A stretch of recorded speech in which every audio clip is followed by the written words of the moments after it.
마태복음 27장 보겠습니다. 27장 57절부터 66절까지 교독하겠습니다. 날이 저물었을 때 아리마대 출신으로 요셉이라고 하는 한 부자가 왔다. 그도 역시 예수의 제자이다.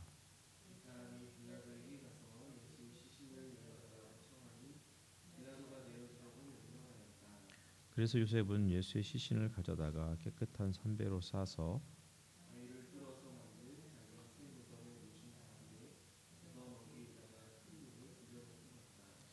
거기 무덤 맞은편에는 막달라 마리아와 다른 마리아가 앉아 있었다.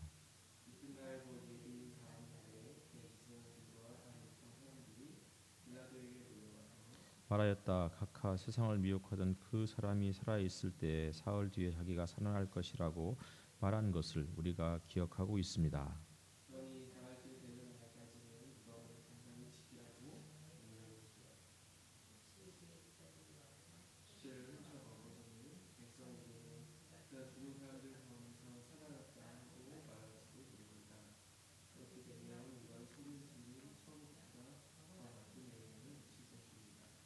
빌라도가 그들에게 말하였다. 경비병을 내줄 터이니 물러가서 제주껏 지키시오.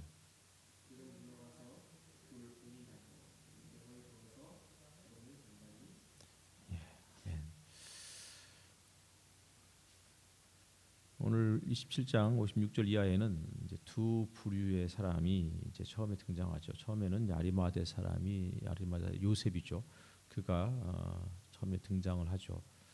한 번도 이 전까지는 그의 이름이 거론이 되지 않았었는데 이곳에 와서 처음으로 그가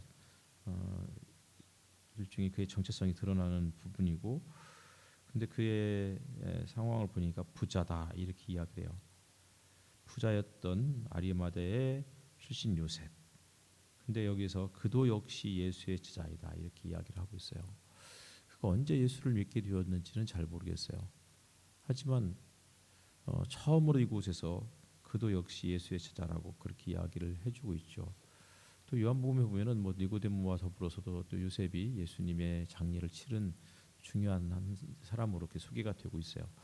어쨌든 간에 그도라는 이 표현은 굉장히 나름 중요한 표현이다라고 생각이 들어요. 그가 예수의 제자다 이게 아니고 그도 역시라는 말은 그 앞에 누군가도 제자다 이렇게 이야기를 했기 때문에 그도 역시 제자다라고 이야기를 하는 것이겠죠. 그럼 그도 이 앞에는 누가 있었겠어요? 또 누군가 그 앞에 제자가 있었다는 얘기죠.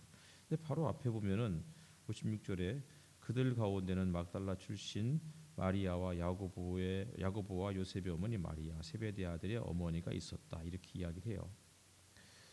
그것을 보면 어쩌면 이 앞에 있는 여성들이 어쩌면 그 예수님의 제자의 전제가 되고 있는 것이 아닐까. 그러니까 물론 그 한참 앞에 이미 다 그 예수님이 이제 체포되면서 흩어졌던 그 제자들도 그렇게 그들을 언급할 수도 있겠지만 그건 너무 먼 이야기잖아요. 단락이 너무 많이 떨어져 있으니까. 그렇다면 바로 앞에 있는 이 56절에 있는 여성들 그들이 예수의 제자다 이렇게 이야기하고 있지 않아요. 그런데 아리마대 사람 요셉을 그도 역시 예수의 제자다 이렇게 이야기를 하는 것을 보면 앞에 있는 그 여성들도 사실은 제자였다라고 이렇게 이야기해주고 있는 것이 아닐까.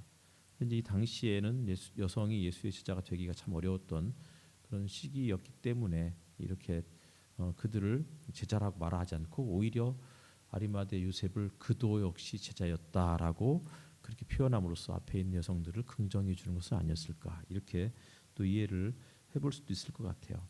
어쨌든 간에 갈릴리에서부터 이 여성들은 그러니까 이미 예수님을 계속 따라다녔던 사람이었어요. 그러니까 예수를 따라다닌다는 이 말 자체가 제자라는 얘기잖아요. 예수를 따른 예수 따르미들 예수의 추종자들인 이 여성들과 더불어서 요셉도 그냥 일순간에 일시적으로 예수와 함께 있음으로 예수의 제자가 되었다 이렇게 고백하는 것이 아니고 표현하는 것이 아니고 요셉 역시도 어디선가부터 예수를 따른 사람이었다는 거예요. 어떤 모양으로든. 그러니까 우리가 그런 모습들이 필요하다는 생각이 들어요. 그냥 일시적으로 내가 그냥 감정이 통해서 예수를 믿는다, 예수의 제자다 이렇게 말하는 것이 아니에요. 예수의 제자는 우리 아까 시편 57편에 있는 그 표현처럼 constant love예요. 변함없는 사랑.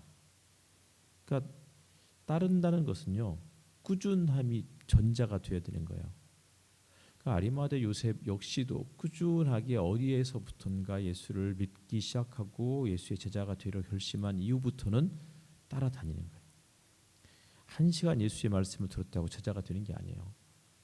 적어도 몇 년 그 과정을 함께 걸어가야 적어도 예수의 제자다 이렇게 말할 수 있는 것이 아닐까 싶어요. 어쨌든 이 여성들이 예수를 따랐고 요셉 역시도 언제부턴가 따라다닌 거야. 그러나 그의 이름이 드러나지 않았고 그러다가 예수께서 죽고 장례를 치르는 상황에서 예수의 시신을 내어달라고 말할 수 있는 그 상황, 그렇게 말할 수 있는 것은 엄청난 용기가 필요한 거죠. 왜냐하면 예수는 반역자였으니까요. 그런 시신을, 그런 예수의 장례를 치르겠다고 하는 것은 다시 말하면 어쩌면 요셉이 자신의 모든 것들을 포기해야 하는 상황이 이를 수도 있다는 거예요. 그럼에도 불구하고 그가 예수님의 시체를 달라고 그렇게 요청했고 그리고는 장례를 치러주고 있는 거예요. 여성들이나 요셉은 예수님의 죽음 앞에서 드디어 자신들이 예수의 제자다라고 그렇게 마태복음은 그렇게 드러내고 있는 거예요. 다시 말하면 예수의 제자가 된다는 것은 평상시에 안정적인 삶을 살아갈 때는 우리가 예수의 제자인지 저 사람이 예수의 제자인지를 사실은 그게 크게 중요하지 않아요. 그런데 중요한 것은 위기의 순간이죠. 그때에 드러나는 거라고요. 평소 어떤 마음으로 신앙생활을 했는지에 따라서 사실은 그런데 그때 위기에 예수의 그 제자의 정체성이 드러나는 거예요. 그러니까 평소에는 잘 드러나지 않아요. 아리마대 사람 요셉이 그냥 그동안은 자신의 신분을 감추고 신앙생활을 예수를 따랐던 사람이었을 수도 있겠지만 어쩌면 그 전까지는 자신의 신분을 노출하지 않아도 되는 사람이었을 수 있어요. 그런데 위기의 순간이 찾아오자 그가 용기를 내어서 예수의 시신을 달라 이렇게 요청했다는 것은 평소에 그가 어떤 신앙생활을 했는지 어떤 제자의 삶을 살아갔는지를 보여주는 거죠. 명예욕, 인기욕, 인정욕으로 신앙생활을 하게 되면 대다수의 사람들은 위기의 순간 십자가 앞에서 다 달아나요.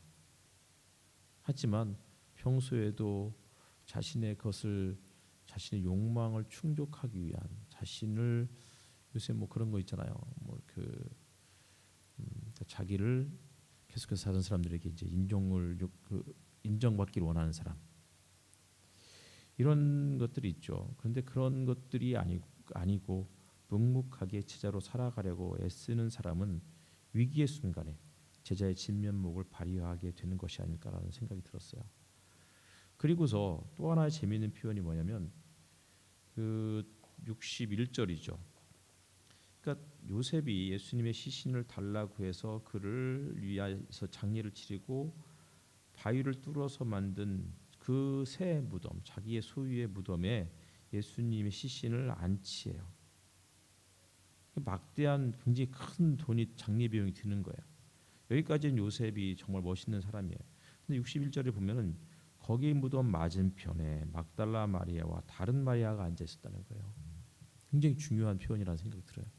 그러니까 이 사람들은 어떤 사람들이었어요? 앞에서도 이야기했지만 예수님 십자가 아래서 그 예수님을 지켜보며 함께 마음 아파했고 함께 그 고통을 짊어지었던 사람들이 이 여성들이었는데 심지어는 예수님의 무덤 맞은편에서도 지켜보고 있는 거예요.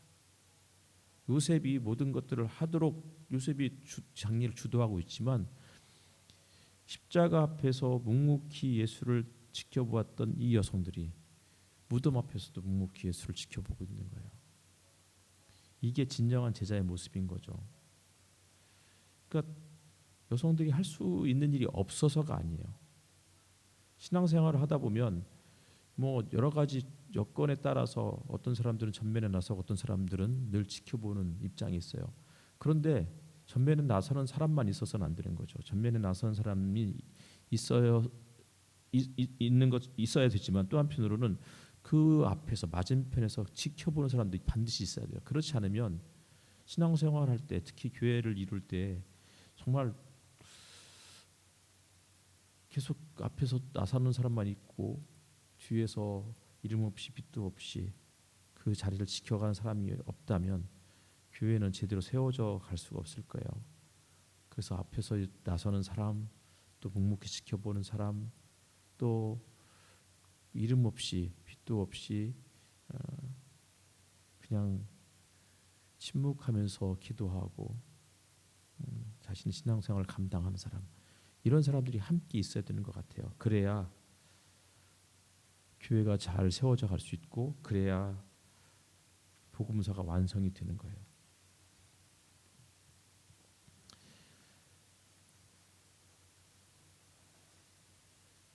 무덤을 돌문으로 닫고 철통 감시하는 장면이 또 이어져요.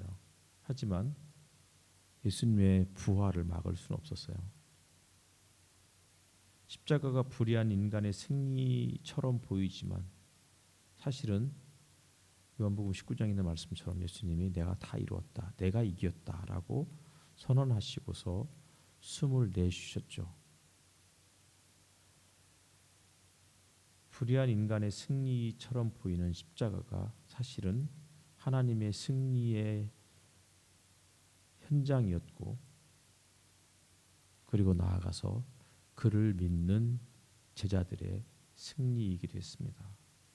지금 요셉과 여인들은 실패한 사람들처럼 보이지만 처절하기에 안타깝고 비통한 마음으로 예수의 장례를 치르는 사람들인 것처럼 보이지만 사실은 그들은 승리자였고 승리할 것을 믿었기 때문에 예수의 시신을 장례를 치르기도 하고, 그리고 그들이 예수의 무덤의 맞은편에서 묵묵히 지켜보는 또 그런 용기도 가질 수 있었던 것이 아닐까 싶습니다.